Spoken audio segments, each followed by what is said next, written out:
Hi! Welcome back to Brayla's channel. Nagbabalik po tayong muli para sa pahabol na payout schedule ng ating social pension at hindi lamang po yan, dahil may isang lugar din ang nagbigay ng tig 20,000 at 25,000 pesos sa bawat senior beneficiaries maging ang iba pang upcoming octogenarian payout ay ating ibabahagi sa inyo. But before po tayo mag-start sa ating topic, kung bago ka pa lang sa aking channel, please do kindly subscribe, like, and share na din sa ating mga kaibigan, kaanak o kapwa po natin pensioners at please do share na din sa ating mga social media accounts para mas marami pa ang makaalam. With no further ado, let's begin na po sa ating topic. Just in. Wow, ang daming pahabol. 3,000 pesos social pension payout updates as per schedule from March 25 until April 12 of year 2025. Plus ang pagbibigay ng 20,000 at 25,000 cash incentives sa mga qualified beneficiaries. Mga lugar alamin.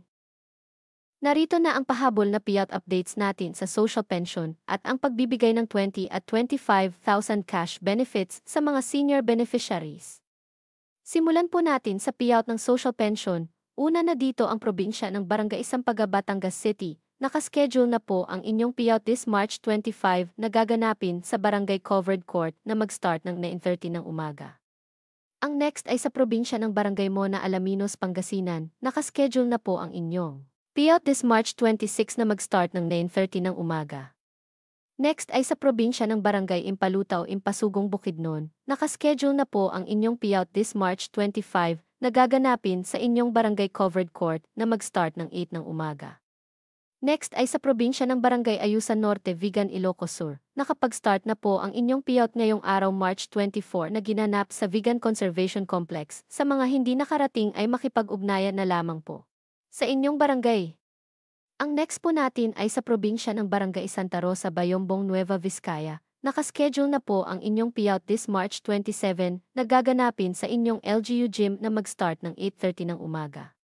At panghuli ay sa probinsya ng Barangay Poblacion 5, San Jose Occidental, Mindoro. Nakaschedule na po ang inyong payout this April 12 na gaganapin sa inyong Barangay Covered Court na mag-start ng alas 9 ng umaga.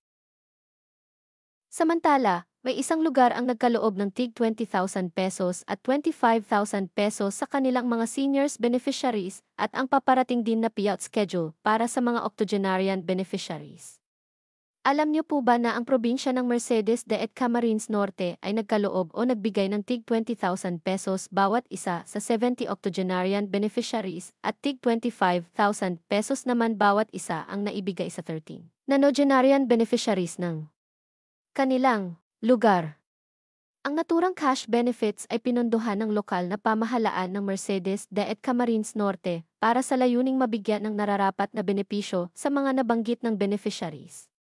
Nakakatuwa naman, hindi po ba? Sana ay sa lahat ng lugar ay ganito mag-alaga ang kanilang mga lokal na pamahalaan.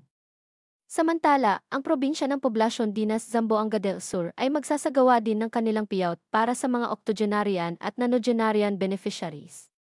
Ito ay nakaschedule na this April 10 na gaganapin sa MSWD office.